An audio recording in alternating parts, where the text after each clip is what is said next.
Antes de começar, não esquece de dar like e virar membro para ajudar o canal aí. Tamo junto. Agora, vamos para o recap. Sakura é uma estudante do ensino médio no Japão moderno, tão bela e agradável quanto sua homônima, as flores de cerejeira. Sua personalidade amigável e extrovertida, boa aparência e excelentes notas a tornam a garota mais popular da escola. Existe outro lado dela que é feito de fogo.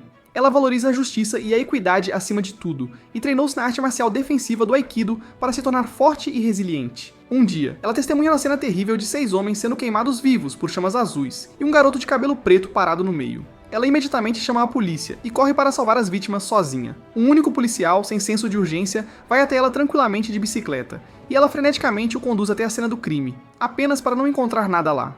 Depois de investigar o nada da situação, o policial sugere que talvez ela estivesse sonhando e volta para a delegacia para comer donuts. No entanto, ela ainda não consegue tirar isso da mente. A aula começa com a introdução de um novo aluno transferido, e claro, acaba por ser o rapaz que ela viu no meio das chamas na noite passada.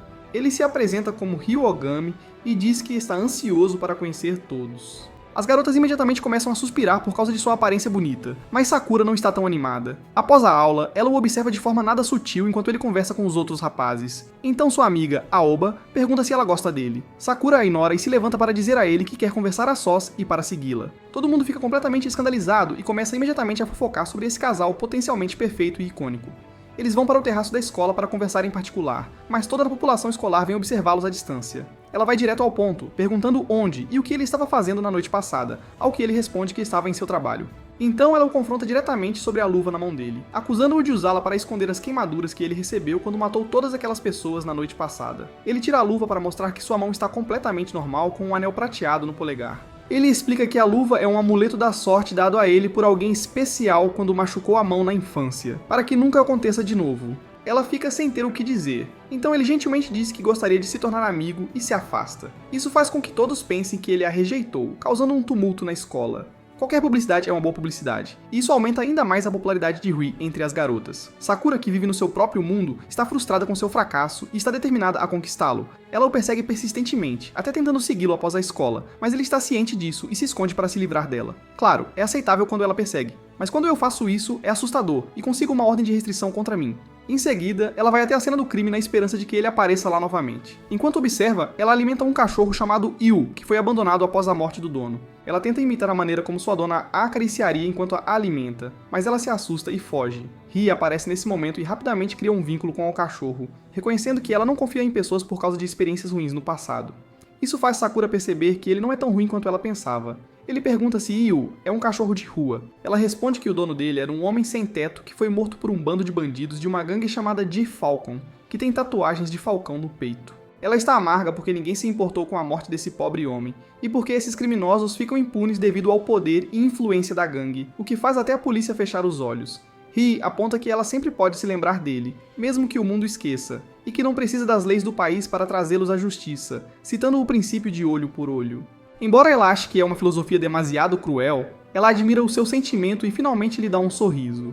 No dia seguinte, até ela acredita que estava delirando sobre o incidente do fogo. Aoba trabalha duro como cupido, convidando-os para o karaokê depois da escola. No entanto, ambos recusam o convite dela porque tem trabalho a fazer. Ri compartilha que ele é um coletor de lixo e se desculpa porque seu empregador já está impacientemente chamando-o. Sakura volta ao parque para alimentar Yu, que foge dela novamente. Ela ouve alguns ruídos e alguém gemendo de dor, então imediatamente vai investigar. Ela vê um homem sendo espancado por um grupo de gangsters e grita para eles pararem, mostrando que já chamou a polícia. Os gangsters começam a rir porque sabem que a polícia não pode fazer nada. Ela vê as tatuagens de falcão nos peitos deles e percebe que está meio ferrada. O líder dos G-Falcons avança e diz para ela cair fora porque eles estão simplesmente interrogando os moradores de rua que vivem aqui em busca de pistas sobre seus homens desaparecidos. Ela imediatamente pensa no incidente do incêndio e impulsivamente pergunta se aconteceu há 2 dias. Ao perceberem que ela deve saber de algo, eles a cercam e exigem que revele tudo. No entanto, ela está em um transe de choque porque isso confirma que ela não estava apenas vendo coisas e que pessoas realmente foram queimadas até a morte. Um dos homens tenta agarrá-la à força, mas ela imediatamente o joga de lado. Todos eles pulam sobre ela, mas ela os enfrenta com bravura, até que um deles a acerta com um taser nas costas. Incapaz de se mover mais, eles começam a chutá-la e amarram suas mãos com um cinto. Yu aparece de repente para protegê-la, mas o pobre cachorro é brutalmente espancado.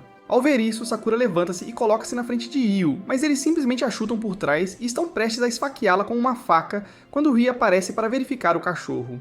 Enquanto a acaricia, ele inspeciona o corpo ensanguentado dela e confirma que vários órgãos e ossos foram destruídos a ponto de ela não poder ser salva. Sakura grita para que ele a leve ao hospital, mas ele apenas diz: "Ah, você fez um bom trabalho protegendo a Sakura", e quebra o pescoço dela para matá-la instantaneamente. Em seguida, ele se volta para um dos capangas e diz: "Mal por mal". Ele tira as luvas, agarra o rosto do capanga com a mesma mão e o cobre com chamas azuis escaldantes, exatamente como aquelas que Sakura viu outro dia. Ele encara os outros afirmando que está fazendo seu trabalho de limpar o lixo como um homem do lixo, e incinera o resto também. Finalmente, ele agarra o rosto de Sakura e a incendeia também. No dia seguinte, ela acorda em seu quarto com uma memória turva da noite anterior. Seus pais estão aliviados ao ver que ela está bem e ela lhes pergunta o que aconteceu na noite passada. Eles dizem que seu pai a encontrou inconsciente na frente da porta e não tem ideia de quem a levou até lá. Na escola, ela passa o tempo recontando os eventos e percebe que Ri tentou matá-la e se pergunta por que ele acabou poupando-a. Ela entra na sala onde ele tem a coragem de olhar diretamente para ela e sorrir. Aoba a cumprimenta entusiasticamente e tenta iniciar uma conversa, mas Sakura está muito abalada para retribuir. Aoba percebe e pergunta: "O que houve?" Ela quase deixa escapar sobre os eventos de ontem, mas Ri a interrompe intrometendo-se. Ele ri despreocupadamente enquanto Aoba o provoca sobre sua paixão por Sakura e coloca a mão enluvada em Aoba, fazendo Sakura explodir e afastá-la dele porque tem medo que ele a incendeie. A situação toda é retratada como se Sakura tivesse enlouquecido. Depois disso, Rei mantém uma vigilância constante sobre ela, fazendo-a se preocupar que possa colocar em perigo qualquer um que se aproxime dela, então ela evita Aoba.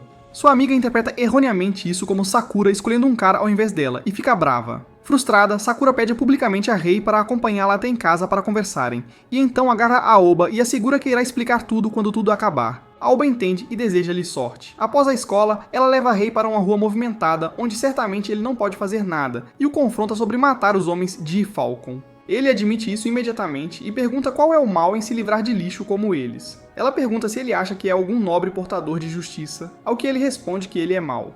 Ela exige que ele se entregue à polícia por matar todas aquelas pessoas. Ao ouvir isso, ele começa a rir e afirma que não pode ser julgado pela lei porque não é como as outras pessoas. Então, em um movimento que ela nunca esperava que ele fizesse tão à vista de todos, ele agarra o rosto dela e tenta queimá-la, já que ela foi uma testemunha. Ela reflexivamente afasta as mãos dele antes que as chamas irrompam, fazendo com que sua bolsa pegue fogo em vez disso. Ela corre, mas ele a alcança e agarra sua mão. Ela grita esperando se queimar, mas ele apenas sorri e diz: "É só uma brincadeira, cara." Então ele revela que é um Code Breaker, e seu trabalho é ser mal, e julgar o mal que você e a lei não conseguem entregar justiça justa, como os bandidos de Falcon que mataram um inocente homem sem teto e seu precioso cachorro. Ele diz para ela ser honesta consigo mesma e pensar em todos os idiotas que ela já quis mortos, mas ela sacode a cabeça decididamente para afastar esse pensamento como errado e jura segui-lo para impedi-lo de machucar mais alguém.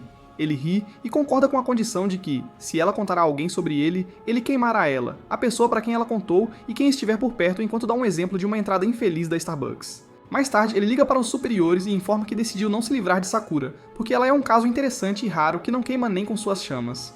No dia seguinte, ele a espera do lado de fora de sua casa para irem juntos à escola como parte de seu exercício de observá-la. Boa desculpa, Rei. Aoba vê isso e a parabeniza, dizendo que ela não precisa explicar nada. No entanto, ela ainda pede desculpas porque vai começar a ir e voltar da escola com ele em vez dela, como sempre fizeram.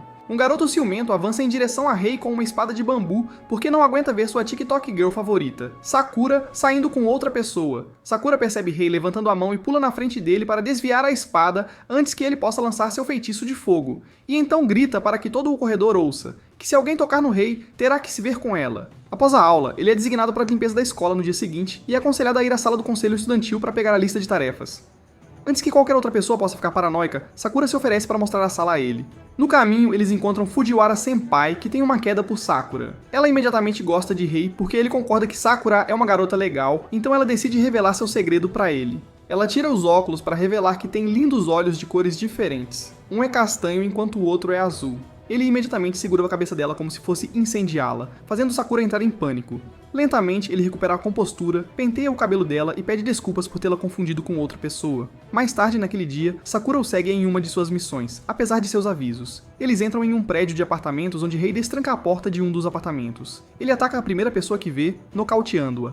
Como de costume, Sakura o repreende antes de entrar na sala e perceber que eles estão em um covil da Yakuza, onde até mesmo alguns policiais corruptos estão presentes. O líder da Yakuza fica intrigado com a confiança dele e pergunta qual é o seu negócio. Ele menciona como percebeu que, desde que os G-Falcons foram derrubados por ele, a Yakuza está tendo problemas para traficar drogas. O chefe admira a ousadia da sua abordagem de vendas e lhe oferece um emprego. É então que Sakura se intromete e começa a dar lições de moral, fazendo todos na sala caírem na gargalhada. Um dos policiais de fato aponta uma arma para ela, então Rei intervém e diz a ela que não há como convencê-los com palavras. Em vez disso, deve-se usar a força. Com isso, ele incendeia a mão e mata todos um por um.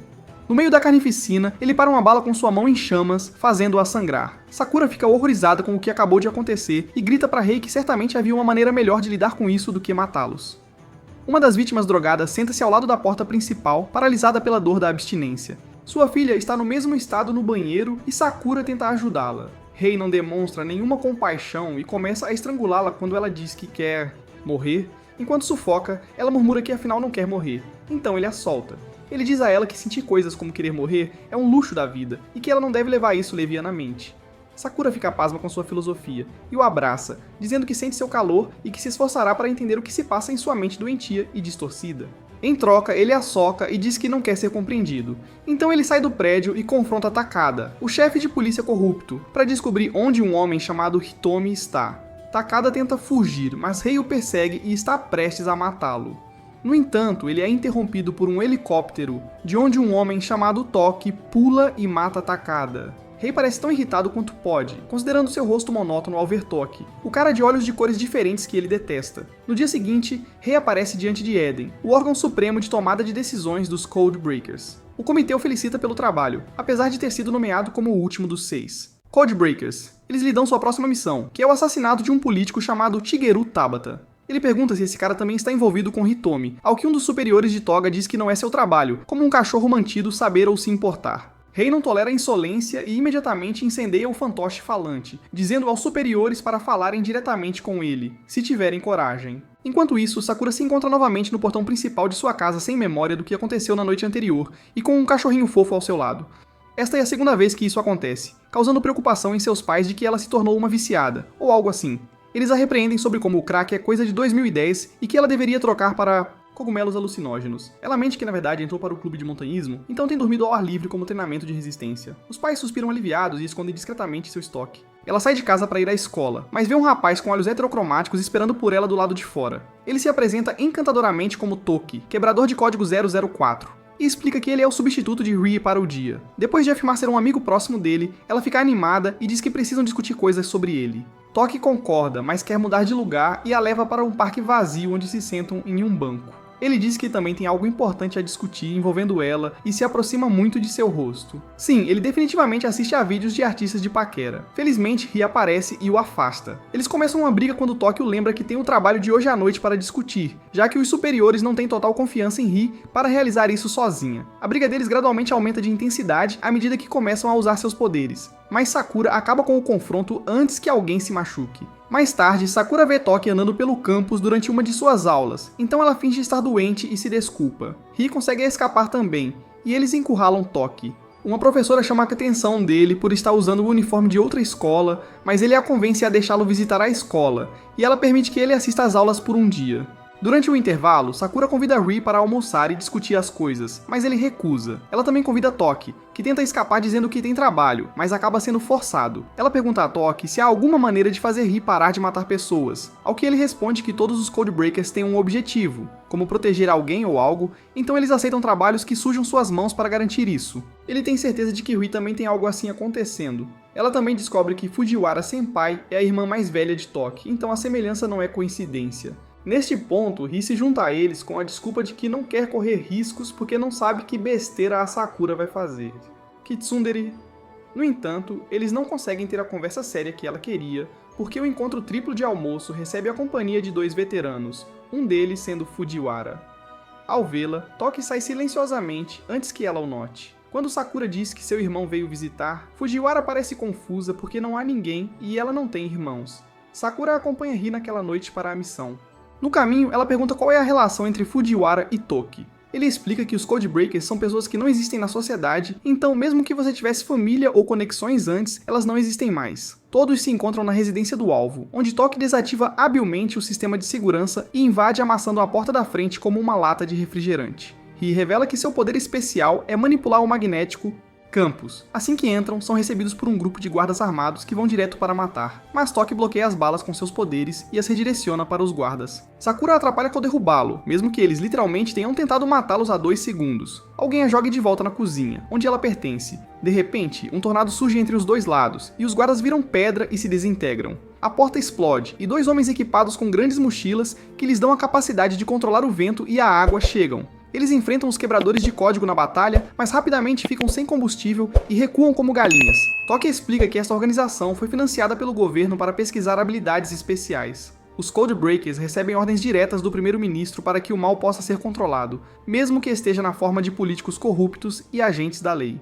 O principal alvo desta missão é Shigeru Tabata, um político e chefe deste centro de pesquisa. Embora suas experiências com habilidades especiais sejam sancionadas pelo governo, a parte com a qual o Eden, o órgão supremo de tomada de decisões dos Codebreakers, tem um problema é que os sujeitos de teste fracassados estão sendo mortos e dissecados para seus órgãos, que estão sendo traficados. Eles entram na sala de dissecação, onde confirmam a descrição horrível nos relatórios. Lá, são recebidos pelo Senhor, Tabata e pelos 2 aspirantes a super-heróis que tentam justificar seu mal. Rii é a primeira a atacar e vaporiza a água do cara. Barreira. O cara do vento e pedra ataca Toki, que se afasta rapidamente com Sakura ao seu lado. Ele tem algumas dificuldades em enfrentar o careca, mas Sakura aponta que as mochilas devem ser a fonte de seu poder, então ele as ataca diretamente. Infelizmente, eles são feitos de fibra de carbono, então não são afetados por seus poderes. Ele muda de estratégia atacando com destroços metálicos, fazendo a mochila abrir como uma lata de refrigerante e empurrar uma criança para fora. Ao mesmo tempo, o cara da água fica sem poder e destrói a dele em frustração, revelando uma criança dentro dela também. Sakura corre até a criança e tenta fazê-la levantar. O garotinho murmura um pedido para matá-los porque eles mataram seu irmãozinho por ter poderes fracos. Horrorizado, Toki põe fim ao careca com uma faca na cabeça. O menino agradece e sucumbe à morte. Rii faz o mesmo com o outro cara. Depois disso, Shigeru tenta fugir, mas Toki o derruba e Rii finaliza o trabalho. Tabata se afasta até que sua filha Chisa entra na cena em sua cadeira de rodas e pergunta o que está acontecendo. Ela acha que Rii é o homem bola de fogo dos livros de super-heróis que ela lê e fica animada por ele finalmente ter vindo porque seu pai disse que ele traria o transplante de órgão que ela precisa. É então que eles percebem que ele estava usando esta instalação de pesquisa como fachada para encontrar um doador compatível para sua filha. Ele revela que não se importa com todas as crianças que matou, pois elas acabarão se tornando cães do Estado para fazer o trabalho sujo, então ele está lhes dando um propósito melhor, dando-lhes a chance de se tornarem doadores para sua filha. Rie não vai tolerar mais bobagens deste assassino, então está prestes a matá-lo quando Sakura interfere novamente. No entanto, dessa vez ela o afasta do feitiço de Rie para espancá-lo ela mesma, porque ele teve a audácia de falar das crianças que matou de tal maneira. Finalmente, ela o abraça e diz que ele não merece ser morto, apesar de tudo o que fez. Tabata finalmente percebe os pecados imperdoáveis que cometeu e diz a ela para cuidar de Chisa. Depois disso, ele pega a faca que Toki usou antes para provocar Rii, que rapidamente o mata queimando-o. Antes de morrer, ele pede desculpas a Chisa por matar para satisfazer seus desejos. Ao ver seu pai morrer, Chisa joga seu livro em Rii furiosamente e usa suas habilidades especiais para fazer as páginas rodopiar ao redor dele como pequenas lâminas de papel. Ele a provoca a se vingar dele quando for mais velha, antes de ela desmaiar. Cara, seu terapeuta vai ganhar muito com isso. Sakura reconhece esse gesto como um esforço para lhe dar um propósito na vida. Em outro lugar, Toki confronta a secretária de Tabata, que está ao telefone com o verdadeiro cérebro por trás do plano de pesquisa. Uma vez que o mentor descobre que um decifrador de códigos o pegou, ele envia um sinal elétrico misterioso para o secretário, que é forçado a cometer o K-Word involuntariamente para evitar que qualquer informação vaze. Toki pega o telefone e descobre que Hitomi, Codebreaker 001, é o responsável por tudo. No dia seguinte, Toki almoça com o primeiro-ministro, que na verdade é seu pai. Ele confessa que autorizou a pesquisa de habilidades especiais porque queria aliviar parte do fardo imposto aos Codebreakers. Toki não acredita em nenhuma de suas desculpas e lembra-lhe que concordou em se tornar um Codebreaker para manter sua irmã fora disso. Enquanto isso, Sakura lê o jornal e fica impressionada com o fato de que até a mídia falsificou as circunstâncias da morte do político influente Tabata para encobrir os rastros dos Codebreakers secretos. A caminho da escola, eles encontram o Codebreaker 005, Prince, que pede a Sakura para dar a ele e a Rii um momento de privacidade. Ela informa a Rii que a Eden está insatisfeita com a decisão dele de levar Sakura para a missão altamente perigosa ontem, porque ela é uma raça rara que precisa de proteção. Ela o alerta sobre se esforçar demais porque ele poderia se perder em breve, seja lá o que isso signifique. Depois disso, ela vai embora. Em outro lugar, vemos Toki tropeçando e desabando em um beco escuro. Sakura fica feliz em saber que ele tem tantos amigos Codebreaker e o incentiva a se abrir com seus colegas de classe também. porque amigos são ótimos. No entanto, ele só pensa neles como responsabilidades que podem descobrir sua verdadeira identidade, e além disso, os Codebreakers não são seus amigos, apenas colegas. Os colegas de classe organizam uma festa surpresa de boas-vindas para Ri naquele dia, porque percebem que ele tem tido dificuldades para conversar com todos, exceto Sakura. Cada um deles lhe dá uma carta sobre o que gostariam de fazer com ele. Ele lê todos eles no terraço, enquanto Sakura reitera a importância da amizade. Para choque dela, ele começa a queimá-los, mas ela os agarra antes que sejam destruídos. Ele explica que não gosta de ter coisas, porque as coisas das pessoas permanecem depois que elas morrem. Mas ele memorizou todos os dados nas cartas e promete nunca esquecer. Sakura aproveita sua rara demonstração de sentimentalismo para dizer que ele não é inexistente, mas ele ainda insiste que não precisa de amigos. Enquanto descem as escadas, vem um grupo de homens de preto invadir a escola. Ri imediatamente desce correndo as escadas para enfrentar todos eles. Todos os seus corpos estão com eletricidade percorrendo. Ri tira a luva e incendeia a fileira da frente enquanto Sakura tenta interferir novamente, mas ele explica que esses agentes já estão mortos e seus corpos estão sendo controlados. Com certeza, os caras em chamas se levantam como se nada tivesse acontecido. Ri desmorona no chão de exaustão, mas se levanta e luta até desabar novamente. Sakura corre até ele em pânico e os agentes zumbis correm direto na direção deles. Milagrosamente, eles são salvos porque a professora Sra. Kanda atira nos agentes com sua arma. Espera, o quê? Acontece que a Sra. Kanda é uma durona disfarçada e ela protege Ri enquanto ele impede que os zumbis cheguem às salas de aula. No entanto, ele não está em condições de lutar e é salvo pela chegada dos Codebreakers 002, Hike e 003, Yuki, que afastam os zumbis com manipulação de luz e ondas sonoras, respectivamente. Depois que a ameaça é erradicada, Ri desaba no chão e perde a consciência. Hike explica que ele se perdeu, uma consequência inevitável para todos os Codebreakers. Enquanto isso, Toki ainda está inconsciente no beco escuro, mas agora como uma criança. Todos se reúnem em um depósito onde explicam para Sakura que, se os Codebreakers usarem demais suas habilidades, temporariamente as perdem por 24 horas e passam por um efeito colateral dependendo da pessoa, que no caso de Ri é hipotermia. Enquanto ele está inconsciente, literalmente, eles a informam sobre a tradição dos Codebreakers. A Sra. Kanda é uma agente do Eden, encarregada de fornecer apoio aos quebradores. Como Hike é 002, ele tem a responsabilidade adicional de julgar o desempenho dos outros. A Sra. Kanda rapidamente muda de assunto quando Sakura menciona 001, dizendo que eles devem mudar de local para evitar serem atacados novamente. Como a localização da casa de Ri deve ser conhecida, Sakura os leva para a sua, porque é protegida pelo clã Kizakura de seu pai, o grupo Yakuza mais forte e proeminente do Japão.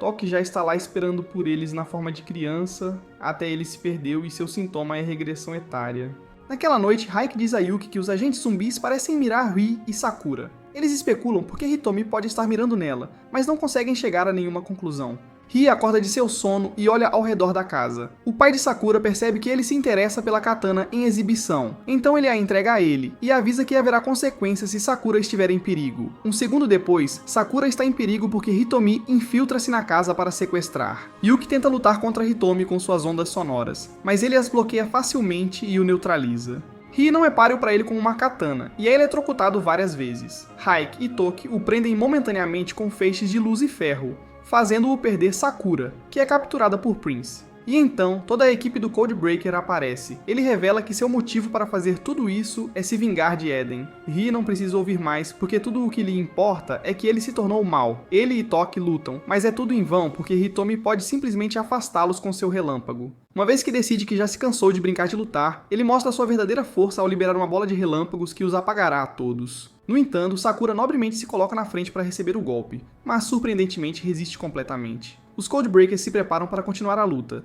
mas Hitomi se despede porque seu verdadeiro objetivo era atrair todos os Codebreakers para cá, enquanto seu braço direito, Yukina, sequestra o primeiro-ministro. Este homem está jogando xadrez enquanto os outros estão jogando damas. Yuki emerge dos destroços em sua forma perdida como um gatinho fofo. Mesmo que seu pai tenha sido raptado, Toki não se importa e vai embora para algum lugar. Sozinho. Os outros se recuperam após a batalha intensa e discutem. Hitomi desertou dos Codebreakers há 3 anos e era principalmente mídia, até esses acontecimentos recentes. Se a vingança dele fosse direcionada ao primeiro-ministro, ele o teria matado imediatamente em vez de se dar ao trabalho de sequestrá-lo. Então seu objetivo deve ser outro. Todos, exceto Ri, parecem hesitantes em enfrentar seu antigo líder respeitado. Prince, especialmente, acredita que ele deve ter suas razões e que devem fazer o possível para trazer o velho Hitomi de volta. Toki vai visitar Fujiwara e fica surpreso ao perceber que ela o reconhece como irmão, mas de repente ela volta ao seu estado normal e não se lembra mais dele. Ri olha um dos álbuns de fotos da família de Sakura e observa que não há fotos de bebê dela. Sakura diz que é esperado porque seus pais a adotaram quando era um bebê abandonado. Mais tarde, seus pais compartilham em particular com ele que encontraram Sakura abandonada do lado de fora do portão, com sangue espalhado por todo o corpo, embora ela estivesse ilesa. De onde quer que tenha vindo, ela deve ter lidado com um passado trágico, e é por isso que deve ser tão naturalmente avessa à morte. Até agora, eles tentaram ao máximo manter a filha longe da tragédia, mas temem que ela mesma tenha se lançado nela agora. Então eles pedem a Rei que faça o possível para mantê-la longe da dor. No dia seguinte, os Codebreakers se dividiram para buscar pistas sobre onde Hitomi e o primeiro-ministro estão. Rei e Sakura encontram tudo apagado do apartamento esconderijo da Yakuza. A senhorita Kanda tem uma conversa com os outros agentes, que revelam que não lhe contaram sobre Sakura ser uma raça rara antes como precaução, caso ela fosse uma das informantes de Hitomi, já que ela trabalhava sob ele. A senhorita Kanda fica irritada com as suspeitas deles e aposta seu orgulho como agente para derrubar Hitomi. O príncipe confronta Raik por ser estranhamente negligente com a segurança do primeiro-ministro e por concentrar todos os Codebreakers na casa de Sakura. Como se estivesse esperando ser acusado, ele instantaneamente admite estar envolvido no plano de Hitomi. Ele está prestes a atacá-la, mas uma explosão ocorre na ponte em que estão, e em seguida, em outro prédio. Raik proclama que o plano de Hitomi já começou. Prince tenta freneticamente impedir que a ponte desmorone com suas habilidades de sombra, mas Raik recomenda que ela priorize fugir, porque não poderá se defender se estiver ocupada. Então ele aparece na frente de Sakura e afirma que Rai está esperando por ela na base secreta dos Codebreakers. Ele a leva diretamente à base de Hitomi, enganando-a para segui-lo. Ela fica alarmada ao ver o primeiro-ministro amarrado a uma cadeira. Rick relata a Hitomi que trouxe Sakura conforme instruído, e pergunta se agora pode se juntar a ele, o que significa que decidiu trair os Codebreakers. Na mesma época, a senhorita Kanda e os Codebreakers recebem uma dica anônima sobre a localização atual de Hitomi. A televisão no esconderijo zune com notícias de última hora sobre os ataques terroristas por toda a cidade, que resultaram em muitas vítimas. Ela o incomoda sem parar para descobrir por que ele está fazendo coisas tão hediondas, então ele revela que essa é a maneira dele de salvar os Codebreakers. Hitomi diz a Rick que ainda não confia completamente nele porque ele deve ter ficado de olho nele muito antes de merecer saber a localização deste esconderijo. Raik admite que sim, mas agora que descobriu suas verdadeiras intenções, ele quer ajudá-lo. Como prova de confiança, ele sequestrou a Sakura e machucou o príncipe. Sakura tenta intervir, mas ele a imobiliza e diz que ela não tem ideia do que é não existir. Eu entendo porque minha paixão finge que eu não existo. Karen, se você estiver assistindo a isso, por favor, retire a ordem de restrição. Rei e Yuki chegam ao esconderijo juntos e enfrentam Raik, que desvia das investidas de Rei e bloqueia as ondas sonoras de Raik, cobrindo-se com uma barreira de pedra. Yuki diz a Rei para continuar enquanto ele lida com 002. Rei sobe e vê a senhorita Kanda apontar uma arma para ele sob o controle de Hitomi. Ela pede desculpas a Rei por perder o controle de seu corpo e atira nele involuntariamente. Ele planeja deixar que ela fique sem balas, mas Hitomi afirma que a forçou a usar a última bala na própria cabeça. Então, se ela optar por desviar de todas, ela vai morrer? Rei decide matá-la ele mesmo, mas Sakura força sua saída das amarras e empurra Kanda para longe do seu fogo. Hitomi fica surpreso que a intervenção dela fez com que Miss Kanda saísse do controle dele. Ela pergunta a Hitomi como ele pode fazer coisas tão cruéis, ao que ele responde que deveria ser óbvio ao olhar para todos os relógios na sala. De fato, a sala está cheia de relógios parados. Ele explica que cada um deles corresponde ao horário da morte dos antigos Codebreakers. Como eles não existem na sociedade, esses relógios são a única maneira de preservar sua memória. O primeiro-ministro, que enviou todos os seus velhos amigos para a morte, deve pagar com a própria vida. Ele orquestrou os ataques terroristas porque os civis devem pagar por viverem em uma paz fabricada, enquanto ignoram seus mártires Codebreaker. Além disso, tantas mortes de civis inocentes os deixarão desesperados por um herói, e é quando ele surgirá e tornará os Codebreakers uma entidade conhecida. Embora Rei concorde com o ódio dele por serem tratados como cães, ele queima todos os relógios e desafia-o por matar tantas pessoas inocentes, especialmente porque odiava isso acima de tudo antes. Eles estão prestes a lutar, mas Yukina os interrompe construindo uma parede de gelo entre eles. Hitomi escapa enquanto Yukina lança fragmentos de gelo em Sakura. Por sorte, Toki aparece e bloqueia-os com a parede. Yukina foge com o primeiro-ministro ao criar uma tempestade de neve na sala. Bombas explodem por todo o prédio, mas Sakura consegue passar e corre atrás dele. Ela acaba se juntando a eles para garantir que não matem o primeiro-ministro. Em seu flashback, Hitomi se lembra da época em que se juntou aos Codebreakers como 006 quando tinha apenas 16 anos e estava otimista sobre construir um futuro onde crianças inocentes pudessem brincar lá fora sem preocupações. No entanto, com o passar dos anos, ele se viu sendo promovido a códigos mais altos após as mortes de seus camaradas e se tornou cínico. Raik era o único outro que viu tanta morte quanto ele. Seu ponto de ruptura foi quando 4 Codebreakers morreram em uma única missão contra possuidores de habilidades especiais desonestos, deixando apenas ele e Raik, o que levou a sua promoção para 001. Depois disso, o grupo atual foi formado, e Hitomi prometeu não deixar ninguém morrer sob sua liderança. Ele pediu a Raik para investigar as mortes de 2 Codebreakers que morreram misteriosamente por causa de seus próprios poderes. Quando Hitomi perguntou a Rei por que ele era um Codebreaker, ele disse que só se importava em queimar o mal. Hitomi explicou que o trabalho dos Codebreakers não é apenas julgar o mal que a lei não consegue, mas também proteger aqueles que a lei não pode, e é por isso que ele se dedica a salvar o máximo de pessoas possível. Ele tinha certeza de que havia formado a equipe definitiva, até que Hike o informou sobre suas descobertas sobre as misteriosas mortes dos dois Codebreakers. Acontece que a lacuna entre as fases perdidas se amplia à medida que os Codebreakers usam seus poderes, chegando a um ponto em que não conseguem entrar no estado perdido antes que seus poderes saiam do controle e os matem. Eden está ciente desse fenômeno, e chama-o de Código Final. Isso enfurece Hitomi porque ele sente que condenou até mesmo seu time supremo às suas mortes graduais pelo Código Final.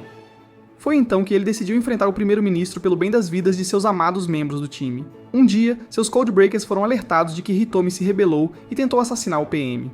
No presente, ele amarra o primeiro-ministro no topo da Torre do Céu e anuncia publicamente que irá executá-lo em 60 minutos, o tempo restante durante o qual dezenas de bombas explodirão por todo o Japão e tirarão a vida de 50 mil. Yuki emite uma onda sonora por todo o país e detecta 1.500 bombas em diferentes locais do país, o que seria impossível desativar em uma hora.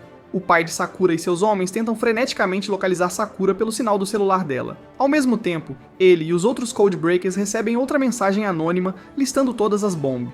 Locais. Outra mensagem informa sobre a localização do primeiro-ministro no topo da Torre Cell. Hitoki e Miskanda partem rapidamente para lá, enquanto Yuki tenta desativar o maior número de bombas possível. Hitomi e Hike são alertados da chegada de Ri pelas câmeras de CFTV, e Hitomi decide enfrentá-lo porque quer testar suas verdadeiras habilidades. Ri chega ao andar superior onde vê Sakura pendurada no teto. Ele pergunta a Hitomi como desativar as bombas, mas quando ele não responde, decide forçar a informação dele. Ele desembainha a katana e a infunde com seu fogo, mas acha difícil passar pela barreira de choque elétrico. Hitomi avança no ataque e envia choques em todas as direções, não lhe dando outra escolha senão permanecer e se defender. Ri pergunta por que ele tentou assassinar o primeiro-ministro antes, mas Hitomi revela que apenas foi discutir as coisas com ele. Mas ele não ouviu e enviou seus agentes contra ele, forçando-o a matá-los para escapar. Ele admite que é uma pena recorrer a tais meios para tornar os Codebreakers públicos, mas Eden e o primeiro-ministro forçaram sua mão.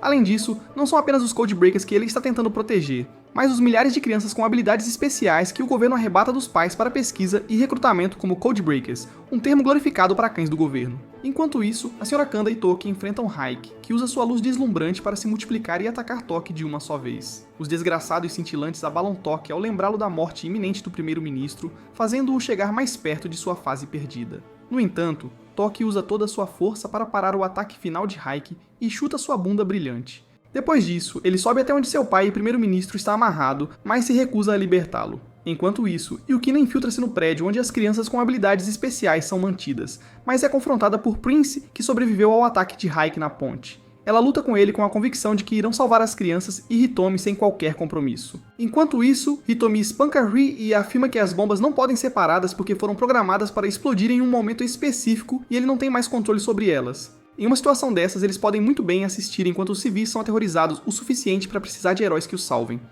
Ri não pode acreditar que seu antigo líder se tornou tão corrupto, mas Hitomi continua dizendo que todas as missões dos Codebreakers são destinadas a servir ao Estado e, idem, os Yakuza que Ri erradicou foram alvos porque estavam ajudando-o, apesar de haver muitos outros Yakuza fazendo o mal, o mesmo com Sabata e os de Falcons. Ele pergunta a Ri uma última vez para se juntar a ele, mas ele recusa, dizendo que entende que Eden é mau, mas Hitomi também é por matar tantas pessoas. Depois disso, ele acaba se perdendo, mas Sakura o protege antes que Hitomi possa matá-lo. Enquanto isso, o pai de Sakura e os homens de Yakikara seguem uma dica anônima sobre a localização dos controladores das bombas. Alarmantemente, eles encontram duas crianças com habilidades especiais guardando a van que transmite o sinal para detonar as bombas. Hitomi já teve o suficiente de Sakura e começa a estrangulá-la enquanto Ri é incapaz de salvá-la em seu Lost. Estado. O cronômetro chega ao fim, mas nenhuma detonação ocorre e o primeiro-ministro ainda está vivo. Hike revela que ele colocou um fim a essa loucura enviando as localizações da van e da instalação onde as crianças estavam. Yuki destruiu a van enquanto as duas crianças estavam distraídas pelos Yakikara e Prince comprou tempo lutando contra Yukihana, enquanto os outros evacuavam as crianças com habilidades especiais para outro local.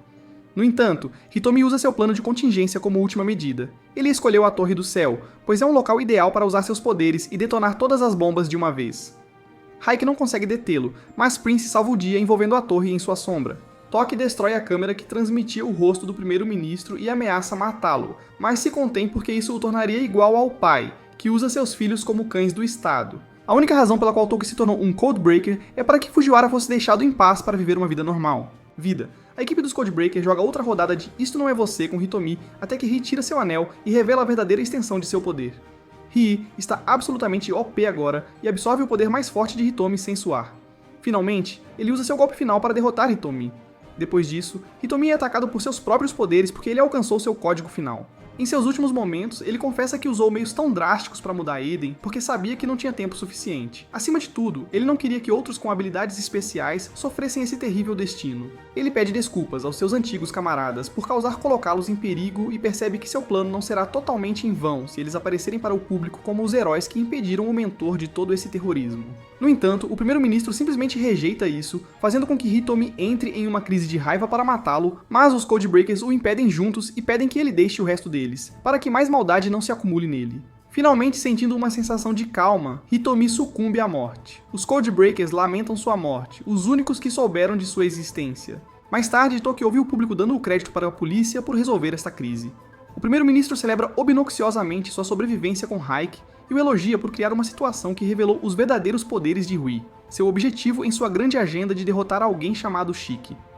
O primeiro-ministro aguarda usar Ri e a raça rara Sakura para seus próprios fins, não tendo mudado nada após seu incidente quase fatal. De repente, uma faísca elétrica aparece ao redor de seu pescoço e ele começa a tossir sangue, uma última cartada de Hitomi.